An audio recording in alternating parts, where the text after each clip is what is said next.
C'est quéquette branlette comme on dit chez nous. J'ai la science infuse, il n'y a qu'une recette de tartare et c'est la mienne. Si vos invités vous demandent de l'andalouse ou du bazar comme ça, qu'ils aillent chez De Vos Slemens et qu'ils ne cassent pas les couilles. Jusque là on est bien, on n'a rien à envier à Julien Lafraille. Il n'y a pas besoin de faire compliqué pour que ce soit bon, c'est comme un bon petit missionnaire. Normalement c'est convivial un barbecue, moi je suis tout seul avec ma bière 0%. C'est le bordel. Donc j'ai décidé de vous faire des sauces aujourd'hui, les grands classiques pour un barbecue. Donc qui dit grand classique dit évidemment sauce cocktail, sauce tartare et sauce aioli. Très simple, on va commencer par la cocktail. Donc c'est simplement un mélange de mayonnaise, de ketchup et un peu de whisky. Donc le ketchup évidemment vous l'achetez tout fait, la mayonnaise vous savez comment on fait, c'est avec un jaune d'œuf, avec de la moutarde, vous montez tout ça à l'huile de tournesol ou huile végétale, vous choisissez, ou huile d'arachide aussi. Ou vous pouvez prendre une mayonnaise toute faite si vous n'avez pas le temps de le faire. C'est quéquette branlette comme on dit chez nous. On va délayer le ketchup dans la mayonnaise et on va y ajouter simplement un peu de whisky. Normalement, on ne met pas de poivre, mais moi j'aime bien ajouter un petit côté poivré dedans. Donc je vais ajouter du poivre en grains. Ici, un peu de whisky. A little bit whisky. Whisky ou bourbon, hein, si vous avez du Jack Daniels ou autre bourbon, vous pouvez très bien mettre ça aussi, il n'y a aucun problème. Et dernière minute, du poivre au moulin. Et paf, la cocktail c'est prêt. C'est super facile.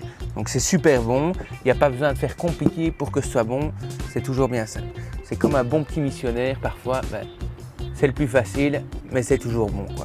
C'est le super évidemment pour tout ce qui est légumes crus. Si vous voulez faire des petits légumes crus, des petites sommités de chou-fleur, des petites carottes, du petit céleri, ça c'est sympa. Avec une gambas à l'ail aussi, c'est très bon. Donc ça va vraiment avec tout, quoi. Et là, on voit le talent du mec, quoi. Il a mélangé du ketchup, de la mayonnaise et du whisky. Et il a une étoile au guide Michelin. Ensuite, je vais faire l'aioli. L'aioli, classiquement, on monte une mayonnaise comme une mayonnaise classique, sauf qu'on va la monter avec de l'huile d'olive. Moi, je n'aime pas trop parce que c'est un côté trop âcre et trop écœurant de monter juste à l'huile d'olive. Donc, je prends une mayonnaise classique, donc montée à l'huile de tournesol, l'huile d'arachide, n'importe, dans laquelle je vais rajouter de l'huile d'olive. Dernière minute, extra vierge, comme ça on garde toute la fraîcheur de l'huile d'olive et c'est pas trop âcre et c'est pas trop lourd en goût. Ce mélange d'huile d'olive qui fait un peu rouille quelque part, comme une rouille, vous voyez. Et ça j'aime moins. Donc moi, simplement ici, mayo avec de l'huile d'olive, ail frais dégermé toujours, et on va simplement le passer au pressail, inside de mayonnaise à l'huile d'olive. Ça veut dire à l'intérieur de la mayonnaise à l'huile d'olive. Ça c'est en fonction de vos goûts, hein. Si vous aimez bien super aillé, pas trop aillé, attention que si vous la faites à l'avance, elle va infuser, ok? Donc ça va infuser avec l'ail, donc n'hésitez pas à en mettre un petit peu moins, sinon vous allez vachement puer de la gueule. Et moi ce que j'ajoute en plus, normalement classiquement on ne le fait pas, j'ajoute un petit peu de curry jaune en poudre. Ok, ça donne un petit goût. Ça c'est super aioli avec une moule simplement en papillote, un truc comme ça. Ça va aussi très bien avec tout. Normalement on n'en met pas, hein. Moi je trouve ça sympa, le côté curry qu'on va mettre dedans. Ça sent un peu comme les sauces mouclades, quand on fait des mélanges de moules, etc. On met souvent du curry à l'intérieur et beaucoup d'ail avec les moules. Et bien ça sent un peu ça, c'est super bon. Et là, tu vois que le mec a un certain talent, il a mélangé de la mayonnaise avec de l'huile d'olive, avec de l'ail et avec du curry. Jusque là on est bien, on n'a rien à envier à Julien Lafraille. On est bon. Là si vous nous regardez, beaucoup de chefs doivent se dire comment on fait de la tartare parce que souvent quand je vais manger au restaurant, la tartare n'est pas bonne, souvent. Moi je vais vous montrer comment est-ce qu'on fait une bonne tartare. Pas une tartare de... Hein, vous voyez ce que je veux dire. Cerfeuil haché, persil haché, échalote embrouilloise, œufs durs que j'ai laissé en assez gros morceaux. Moi j'aime bien quand il y a des gros morceaux dans la sauce tartare. Des petits cornichons au vinaigre, donc pas prendre feu aigre doux, prendre vraiment les petits au vinaigre qu'on hache grossièrement aussi en laissant de gros morceaux, n'hésitez pas. Des capres au vinaigre aussi, pas au sel, attention, et de l'estragon. Super facile. Souvent, les gens vont prendre leur mayonnaise et ils vont taper les œufs, les herbes, les bazars, ils vont mélanger la mayonnaise. Moi, je ne suis pas d'accord parce qu'on ne voit pas bien la quantité qu'on va faire dans ce cas-là. Donc moi, je vais d'abord, si on me le permet, c'est le bordel.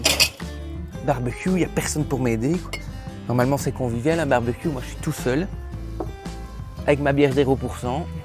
Hein. Moi, je vais d'abord mélanger tous les éléments et puis je vais mettre la mayonnaise pour en fait lier tous les éléments. Ça va vraiment être toutes les herbes qui vont être liées à la mayonnaise. Ensuite, maintenant, je vais pouvoir ajouter ma mayonnaise pour que la consistance soit bonne. Comme ça, là, vous voyez vraiment quand vous avez la bonne consistance entre la mayonnaise et les autres éléments, quoi. Là, on mélange bien tous les éléments et on ajoute seulement la mayonnaise pour lier le tout. Donc là, on voit la quantité. Là, on voit que c'est pas suffisant, on en rajoute.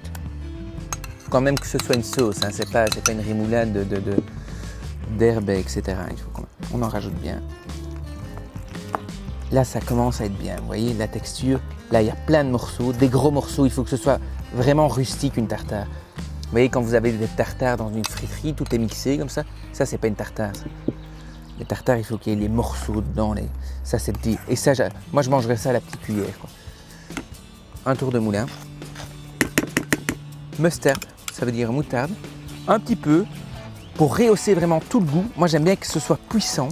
La puissance. Voilà. Et là, vous avez une tartare de professionnel. Vous voyez? Donc, tous les gens qui veulent faire leur tartare eux-mêmes, ils doivent la faire comme ça. J'ai la science infuse. Il n'y a qu'une recette de tartare et c'est la mienne. C'est la recette MD, on appelle ça. Il y avait la purée rebouchon, mais il y a la tartare MD.